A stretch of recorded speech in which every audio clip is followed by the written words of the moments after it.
माहिती घ्या. अरे हळूच बोलतो, ज्याचा आत्मा तो दुखतो ना त्याला कळते. तुम्ही अजून सिमेंटच्या बिल्डिंग मध्ये आहे, आम्ही शेतीवर जातो, आम्हाला माहित आहे. काय तुम्ही गमत करू नका, भावना समजून घ्या. योगेश साहेब हे थट्टा चालली. अध्यक्ष महोदय ही पूर्ण शेतकऱ्यांच्या तोंडाला पाणी पुसण्याचाच प्रकार दिसतोय सरकार या उत्तरातून. कारण शेतकऱ्यांच्या भावना समजून घ्यायच्या नाहीत, या वस्तुस्थिती आहे ती मानवायची नाही, लपवायची.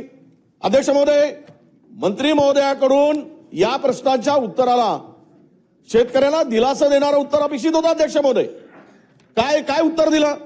अहो तुम्ही जरा डोळे उघडे बघा, जाऊन बघा व्यापारी काय करतायत. आणि तुम्ही सीसीआय 21 क्विंटल हेक्टरी खरेदी होत होता, किती क्विंटल आलाय? पूर्वी तर 10 क्विंटल होता, आता 15 क्विंटल केला हेक्टरी कापूस सीसीआयनी.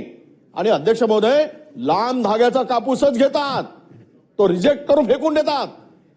आलेल्या 50 गाड्यापैकी 40 गाड्या वापस केल्या जात आहेत. जरा माहिती घ्या.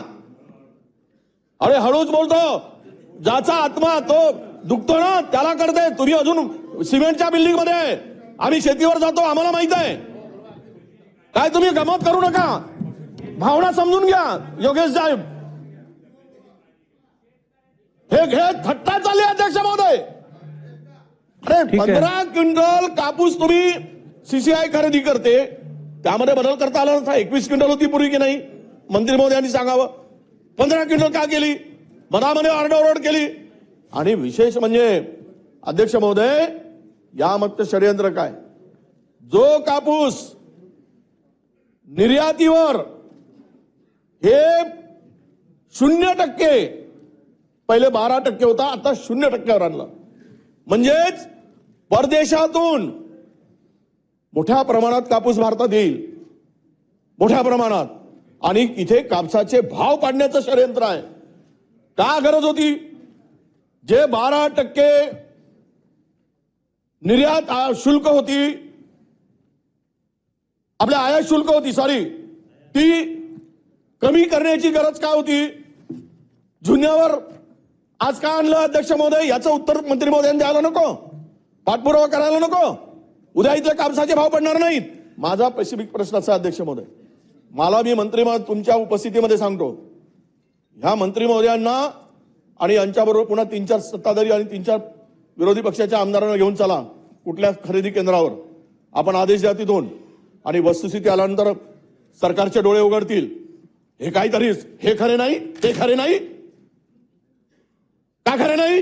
4,000 रुपये सोयाबीन भाव खरेदी केला जात नाही. आमचे डोळे फुटलेत. खोटं का सांगताय? दिशाभूल का करताय? म्हणून माझी विनंती आहे आपल्याला अध्यक्ष महोदय, हात जोडून विनंती आहे. मी म्हटल्याप्रमाणे आजच्या संध्याकाळी जरा चला म्हणा खरेदी केंद्रावर, काय शेतकरी काय परिस्थिती आहे ती.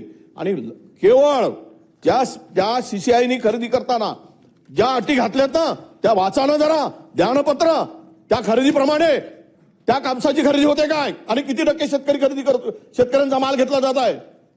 उघड उघड इथे फसवणूक आहे. आणि तरी पण तुम्ही त्याला उत्तर देत नाही. समोर तुम्ही म्हणा ना की ठीक आहे, यामध्ये आम्ही केंद्र सरकारला पत्र लिहू, थोडासा तरी दिलासा द्या. अरे 21% करणार का? पहिला प्रश्न. कापसाची खरेदी प्रति क्विंटल पूर्वी होती, सीसीआय खरेदी करत होता, ते 21 क्विंटल करणार का? हा पहिला प्रश्न अध्यक्ष महोदय. आणि नाही 21च खरी, आता ते 30 म्हणलं तर पुन्हा ते घेतली अध्यक्ष महोदय. पण आम्ही किमान ते करणार का याचा